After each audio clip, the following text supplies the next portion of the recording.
Now, let's talk a little bit about brain science. Why is that advice so common? Well, we are all vulnerable to dangerous judgment errors called cognitive biases. And again, that's due to our evolutionary background and the structure of our brain. So those are two different things. They're related, but they're distinct. Our evolutionary background has to do with how we have evolved and how our brain has evolved.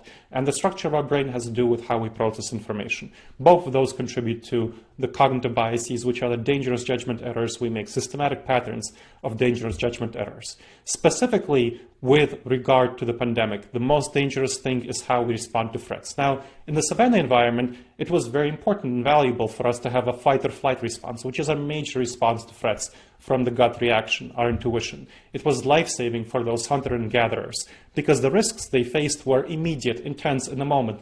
They faced saber-toothed tigers. You might have heard of it as a saber-toothed tiger response, where you had to jump at 100 shadows in order to get away from that one saber-toothed tiger.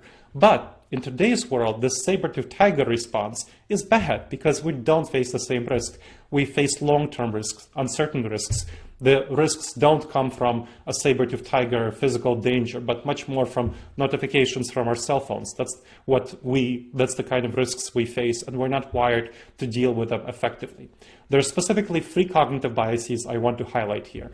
The normalcy bias, the planning fallacy, and the hyperbolic discounting. These are the ones most relevant for the pandemic. First, normalcy bias. We assume that everything will keep going normally. That's our intuition. So we think the future will be like the past. Next couple of years will be like the past few years. So it feels very unreal, very unnatural, very unnormal, very unintuitive to accept that our world has been disrupted forever, because we just very much think that the past will inform the future in fundamental ways. So we underestimate the likelihood and the impact of major disasters, whether things like Hurricane Katrina in certain regions or major global disasters like the pandemic. We greatly underestimate these things. That's the first one. And of course, the leaders for whom you're a trusted advisor underestimate these things, which is really important for you to understand. Planning fallacy. Now, we tend to be very confident about ourselves, and especially the leaders for whom we're trusted advisors tend to be very confident about their judgment, about their plans. And so they assume that the future that will go according to plan. They make a plan, the future will go according to it. And that leads us to not prepare for problems and risks that we don't anticipate. You might have heard the phrase, failing to plan is planning to fail. Bad phrase, it's a misleading phrase. Much more accurate is failing to plan for problems is planning to fail. Because people make a plan and they think everything will be fine. That's not how the world works, but they feel that that's how the world works.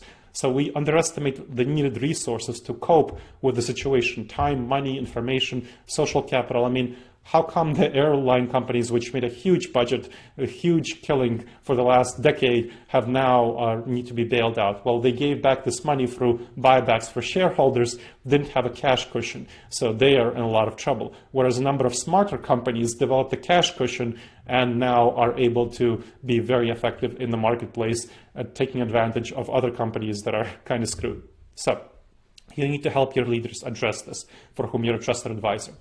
Hyperbolic discounting. This is a really important one. We tend to be very short-term oriented.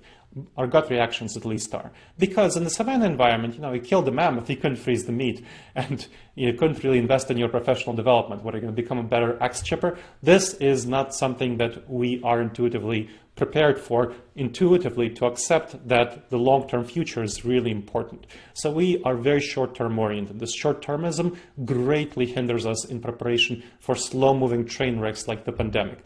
So we greatly underestimate the importance of the long-term and take actions right now that harm our long-term interests a lot. So this is something you need to really address, help the leaders for whom you're a trusted advisor address. So those are the three things I want to talk about as cognitive biases. How can we overcome them? You need to go against your intuitions and help the leaders for whom you're a trusted advisor also go against their intuitions. Again, our intuitions evolved to help early humans survive. So for example, you've probably felt this in your personal experience, where it's very intuitive when you see a box of dozen donuts to eat the box of dozen donuts, because we are very much triggered by sugar. So when you start eating one donut, it causes you to eat more and more and more, because sugar triggers us. In the savanna environment, it was really important for us to, when we came across a source of sugar, like honey, bananas, apples, to eat as much of it as possible. Otherwise, we wouldn't survive. So we're the descendants of those who had a very strong fight or flight response, and for those who had a very strong response to eating as much sugar as possible. That was great for them, but not good for us. So we are not wired for making good decisions about food, about sugar, about donuts. Instead of eating donuts, it would be much better for us to eat a bowl of fruit. You probably know that because of the research on this topic. Although there's still an obesity epidemic here in the US because a lot of people don't know that and they don't think this way. So hopefully you know that you do exercise, you take care of your diet. And physical fitness, this is the physical fitness I'm talking about. Mental fitness is just as important, and the vast majority of people don't take care of their mental fitness, which is learning about how their mind steers them toward making the wrong decisions. We already know that our gut reactions around food, around what we eat, steer us in the wrong directions.